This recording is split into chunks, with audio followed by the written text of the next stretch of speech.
ce sens-là. Parce que, et tu l'as dit, à juste titre, hein, ça fait bientôt une semaine que chacun essaie de tirer le part de l'autre qui a tort, qui a raison. C'est une communication qui devait se faire en amont, c'est-à-dire en prévention. Alors maintenant, aujourd'hui, n'est-ce pas le bon moment pour ouvrir le dialogue? Bon, peut-être pas le bon moment, mais est-ce qu'il n'est pas indispensable d'ouvrir un dialogue franc et sincère et d'arrêter de se jeter la pierre, parce que ça ne servira pas à grand-chose, que ce soit les délogés, que ce soit le gouvernement qui trouve... Non, ça je l'ai dit en introduction. Oui. Quand je dis la guerre de communication doit cesser, ça veut dire tout simplement qu'il faut maintenant réorganiser la chose. Mais il était quand même important que je montre les anomalies qui ont animé pour que ça ne se reproduise pas. Vous comprenez ce que je veux dire? Oui. C'est pourquoi je dis que moi, si j'aurais été à la place du ministre à l'Habitat ou du gouvernement, j'aurais mis en amont une communication intense en identifiant les sites qui seront cassés et les dates.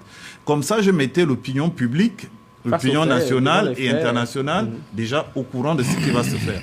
J'aurais mis une commission dans chaque zone, hein, c'est-à-dire une association, le chef de quartier, et les membres qui représentent les habitants et les différents arrondissements des mairies qui gèrent ce genre d'arrondissement.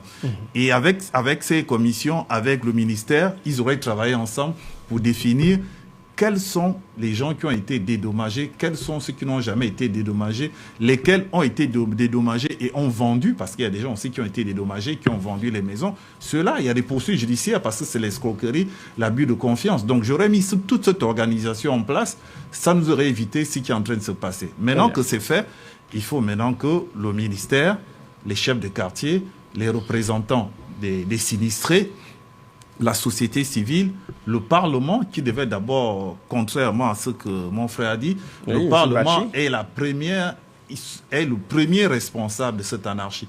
Parce que c'est eux qui représentent le peuple. Ils sont payés au nom du peuple. Ils représentent le peuple. Donc quand le peuple crie, les premières personnes qui devaient dormir à la belle étoile avec eux, c'est les parlementaires. Ils sont pas très loin pourtant. Parce que la société civile est bénévole.